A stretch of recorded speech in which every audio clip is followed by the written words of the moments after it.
Hello viewers, welcome back to my channel. This is Anita Chopra here and today we will be discussing about subject verb agreement. Okay, subject verb agreement के बारे में बात करेंगे. Subject verb agreement होता क्या है, जैसे इसके नाम से आपको पता है, पहले हम एक एक करके बात करते हैं. That is subject. सब्जेक्ट सबसे पहले यहाँ पे सब्जेक्ट लिखा हुआ है. That means subject means what?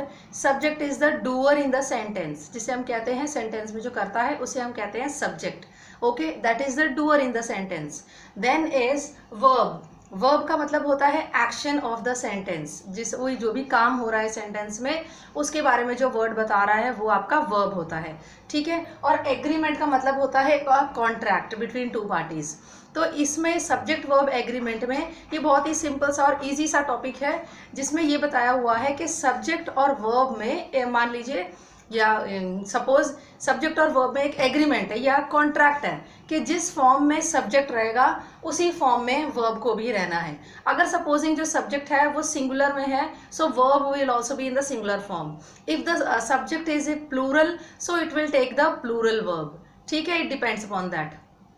Subject पे डिपेंड करता है, इसीलिए इसे सब्जेक्ट वर्ब एग्रीमेंट कहा जाता है. ठीक है, क्योंकि सब्जेक्ट अगर सिंगुलर है तो वर्ब भी सिंगुलर होना चाहिए और अगर सब्जेक्ट प्लूरल है तो वर्ब को भी प्लूरल होना चाहिए. तो ये इन दोनों के बीच में एक एग्रीमेंट है, एक कॉन्ट्रैक्ट है, हम कह सकते हैं.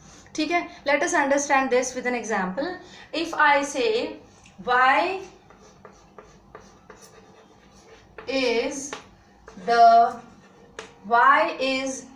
is the window open? Why is the window open?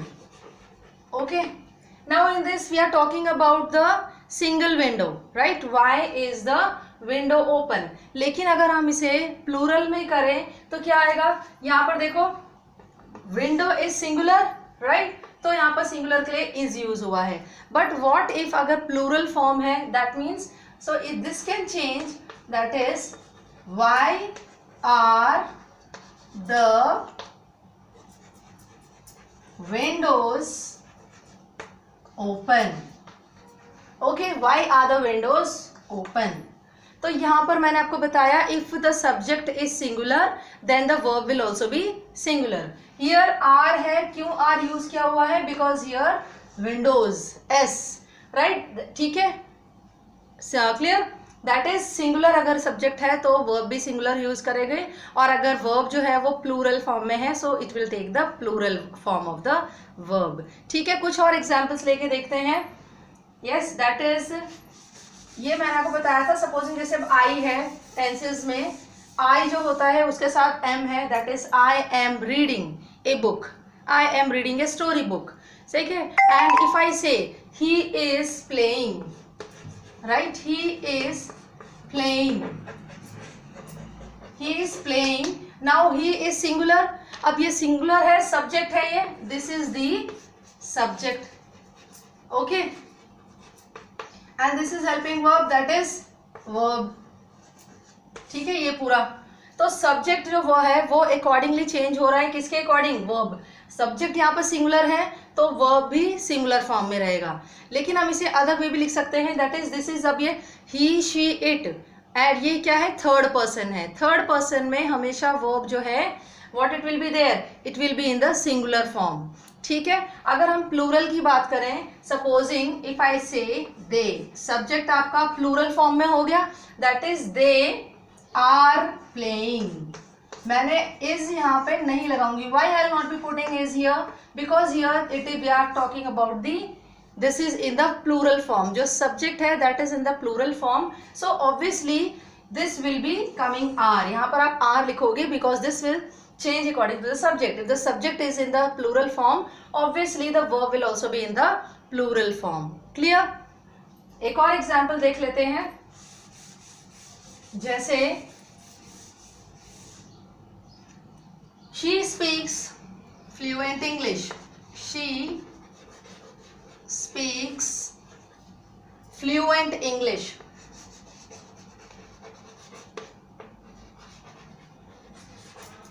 She speaks fluent English. Yes, तो ये आ गया सिंगुलर. अगर हम इसे प्लूरल में देखते हैं, इसी सेंटेंस को अगर हम प्लूरल करें तो क्या चेंजेस आएगा? That is she speaks fluent English. So आ जाएगा they speak fluent English, they, ठीक है। यहाँ पे था ना शी, तो यहाँ पे दे है क्योंकि यहाँ पे सिंगुलर था शी, एंड हियर प्लूरल आ गया तो ये प्लूरल आएगा, that is they speak fluent English. Okay, that is here is the, ये प्लूरल है, यहाँ पर ये सिंगुलर है, तो उसके अकॉर्डिंग ये चेंज होगा।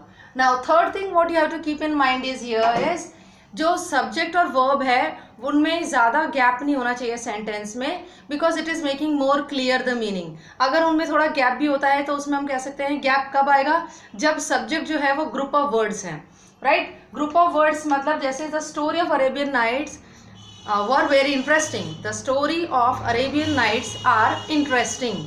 अब ये the story of Arabian nights, ये पूरा क्या है, ये पूरा ही सब्जेक्ट है, that is the group of word जो पूरा सब्जेक्ट बता रहा है, ठीक है। ये सारा मिलकर पूरा सब्जेक्ट बनता है, क्लियर। तो मतलब वो सारा जो सब्जेक्ट और वर्ब है उनमें वो नियर बाई ही होने चाहिए, ठीक है। इसको हम एक और एग्जांपल से देख सकते हैं, जैसे सब्जेक्ट और वर्ब में कितना डिफरेंस होना चाहिए। सब्जेक्ट और वर्ब जो है वो एक साथ होने चाहिए, that is she loves listening, she loves reading book, she loves reading books.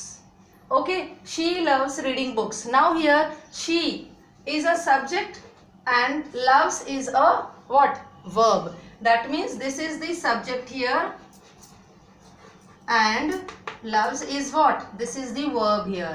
अब ये immediate next है, this is the subject और उसके immediate next में जो है verb दिया हुआ है, which makes the meaning of the sentence very clear, ठीक है। तो ये चीज़ आपने ध्यान रखनी है।